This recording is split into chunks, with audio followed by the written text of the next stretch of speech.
नमस्कार दोस्तों, बहुत बहुत स्वागत है आपका यूपीएससी अनस्टॉपेबल में। आप हैं मेरे साथ, मेरा नाम है सुमित। और दोस्तों, एक बहुत ही अजीब चीज आज इस पूरी वीडियो में हम डिस्कस करेंगे।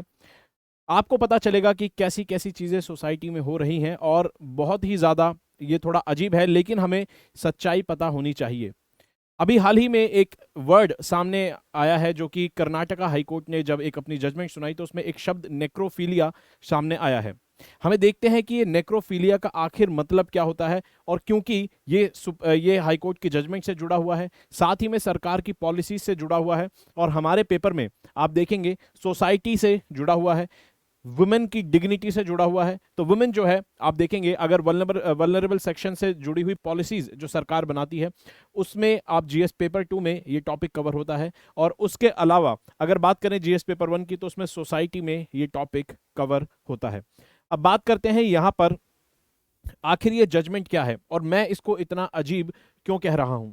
दोस्तों, अभी कर्नाटका हाईकोर्ट ने रिसेंटली लगभग मई में 30 मई के आसपास ये जजमेंट दी है कि भाई जो सेक्सुअल इंटरकोर्स होता है, ठीक है, सेक्सुअल इंटरकोर्स अगर वो किसी डेड बॉडी के साथ होता है, किसी महिला की डेड बॉडी के साथ होता है, तो वो रेप नहीं माना जाएगा। ये हाईकोर्ट ने यहां पर बात कही है।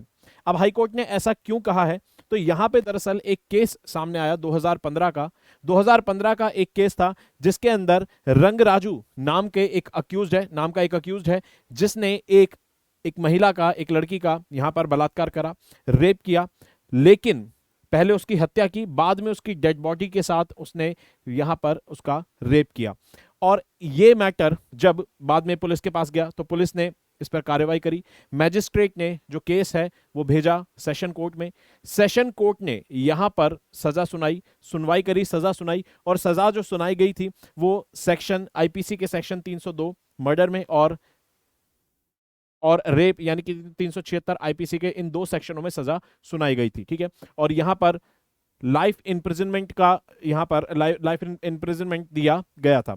उसके बाद मामला जो जाता है हाई कोर्ट में, यानी कि इस केस की सुनवाई होती है, अपील की जाती है और हाई कोर्ट में मामला जाता है।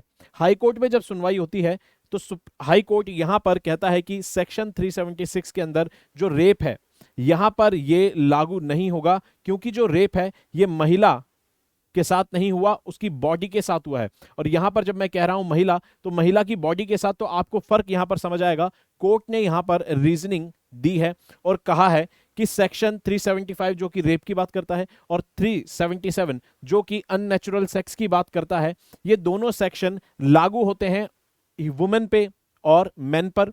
और यानी कि अगर देखें तो वुमेन और मैन पर यानी कि पर्सन पर लागू होते हैं। और यहां पर हाईकोर्ट कहता है, हाईकोर्ट यहां पर सेक्शन 46 ऑफ आईपीसी की बात करके रेफरेंस देके कहता है कि भाई डेथ का मतलब क्या है। डेथ यहां पर डिफाइंड है सेक्शन 46 ऑफ आईपीसी में। डेथ का मतलब होता है कि death of a human being, death of a human being, यानी कि यहां पे कहता है कि death of a human being.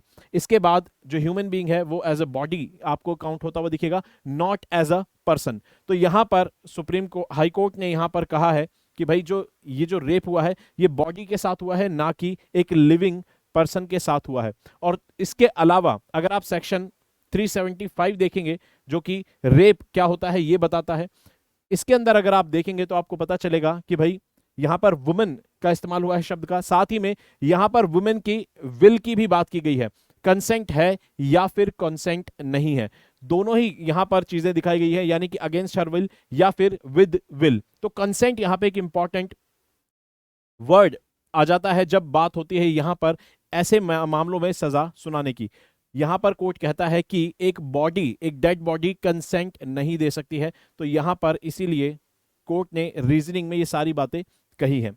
लेकिन कोर्ट ने एक 1989 की सुप्रीम कोर्ट की जजमेंट है Pandit Parmanand Katara versus Union of India की, इसका रेफरेंस देते हुए कहा है कि आर्टिकल 21 के अंदर जो राइट टू डिग्निटी है, राइट टू डिग्निटी सिर्फ एक लिविंग पर्सन को ही नहीं होती, बल्कि एक डेड बॉडी की भी राइट टू डिग्निटी होती है, एक बॉडी की भी डिग्निटी होती है और उसको मेंटेन किया जाना चाहिए। इसका रेफरेंस दिया है। लेकिन दोस्तों, कोर्ट भी आप जानते हैं जब ऑफेंस हुआ है उस समय किस तरह के कानून लागू हैं, उस समय किस तरह के कानून बने हैं, कोर्ट उसके आधार पर ही सजा तय करता है। तो अभी फिलहाल आईपीसी के 377 में और 375 या 376 में इस तरह के प्रोविजन नहीं है कि डेड बॉडी के साथ अगर कोई इंटरकोर्स करता है तो उसको कोई सजा सुनाई जाए, ऐसे प्रोविजन वहां पर नहीं है। तो हाई कोर्ट ने यहां पर इसीलिए इसीलिए कैदी को, इसीलिए जो अक्यूज है उसको रेप की सजा नहीं सुनाई है, उस मैटर में सजा नहीं सुनाई है। लेकिन हालांकि एक ह्यूमन, भले ही लिविंग पर्सन हो या उसकी डेड बॉडी, दोनों की डिग्निटी होती है, इसका रेफरेंस कोर्ट ने दिया है। और आप जैसा कि जानते हैं कि भाई अनअकैडमी यहां पर यूपीएससी की तैयारी आपको करा रहा है और 12, 18 और 24 महीने के आपको कोर्सेज यहां पर देखने को मिलेंगे, जिसमें आपको एक्सटेंडेड मंथ्स भी मिलेंगे। साथ ही में यहां पर प्री मेंस और इंटरव्यू तीनों ही लेवल की तैयारी आपको की जाएगी। 2024-25 के लिए फाउंडेशन बैच लॉन्च हो चुका है, साथ में आपको 1-on-1 मेंटोरशिप भी देखने को मिलेगी। ठीक है, 1-on-1 मेंटोरशिप भी आपको देखने को मिलती है। ऑप्शनल के बैचेस भी आप देख सकते हैं यहाँ पर। साथ में स्कॉलरशिप टेस्ट है, अगर आप अच्छा परफॉर्म करते हैं, कुछ रैंक लेकर आते हैं, तो आपको 90% तक भी स्कॉलरशिप यहाँ पर मिल सकती है। उसके अलावा यहाँ पर आप देख सकते हैं कि ऑफलाइन सेंटर पे भी दिल्ली में बैच स्टार्ट हो चुका है। ठीक है, चलिए, और अगर आपको कोर्स खरीदना है तो कोड लगा सकते हैं SMK लाइव। ठीक है, चलिए, अब बात यहां पर उठती है, हाई कोर्ट ने कहा कि क्योंकि जो रेप है वो लिविंग महिला के साथ नहीं हुआ, उसकी बॉडी के साथ हुआ है, कंसेंट का मैटर नहीं है, ऐसी ऐसी बात यहां पर सारी रीजनिंग हाई कोर्ट की सामने आई है। तो हाई कोर्ट ने कहा कि जो अक्यूज है उसको सजा मर्डर की सुनाई जाएगी, ना कि रेप की। ठीक है, और कोर्ट ने कहा कि ये पूरा मैटर जो है यहां पर ये है नेक्रोफीलिया का।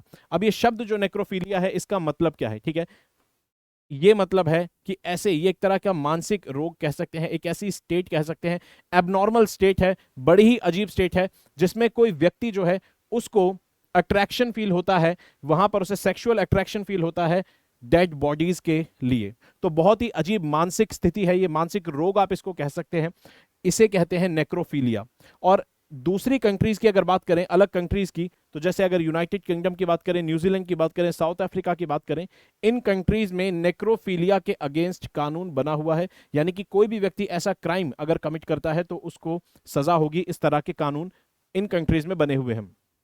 और इसीलिए इंडिया में अभी तक आपको देखने को मिलेगा इसमें कोई कानून नहीं है, वरना अक्यूज को सजा कोर्ट सुना चुका होता। और यही कुछ लूप होल्स हैं। कभी कभी हमें सोसाइटी में पता चलता है कि भाई समय समय पर जरूरी है कानूनों को अपग्रेड करना, ताकि नए नए जो क्राइम, अलग अलग तरह के क्राइम हमें दिखते रहते हैं, उसमें हम पूरी तरह से जस्टिस कर सकें। हाई कोर्ट ने यहां पर रेकमेंड किया है कि आप सेक्शन 377 जो है, जो अननेचुरल सेक्स की बात करता है, उसके अंदर आप वर्ड डेड बॉडीज भी डाल दीजिए, तो यहां पर ये जो क्राइम है, ये इसको हम पेनलाइज कर सकते हैं, इस पर सजा सुनाई जा सकती है।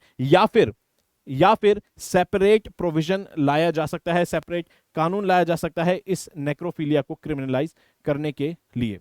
तो दोस्तों, ये था पूरा मैटर, जिसमें हमने समझा कि आखिर नेक्रोफीलिया क्या होता है, कहां पर छोटा सा एक लूप होल है, जिसकी वजह से एक इतना बड़ा क्राइम करने वाले व्यक्ति को भी उसको सजा में थोड़ी सी कमी मिल गई। क्यों? क्योंकि उसको मर्डर की सजा मिली, ना कि रेप की। ठीक है, तो यहां पर बताएंगे कि भाई Vishakha guidelines are related to which of the following. इस क्वेश्चन का आंसर देंगे, विशाखा गाइडलाइन इनमें से किस चीज से जुड़ा हुआ है? ठीक है, a women security at work place, transgenders sexual right, non human sexual dignity, या फिर medical examination guidelines during a sexual offence.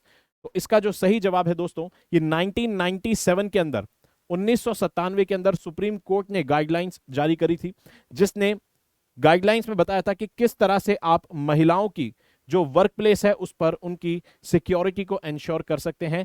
Basically जो सेक्सुअल हैरेसमेंट होते हैं, महिलाओं का सेक्सुअल हैरेसमेंट उनके वर्क प्लेसेस पर जहां पर वो काम करती हैं, उस चीज को रोकने के लिए ये गाइडलाइंस जारी की गई थी। और 2013 में सरकार इस पर कानून भी लेकर आई थी, जिसको हम पॉश एक्ट के नाम से भी जानते हैं।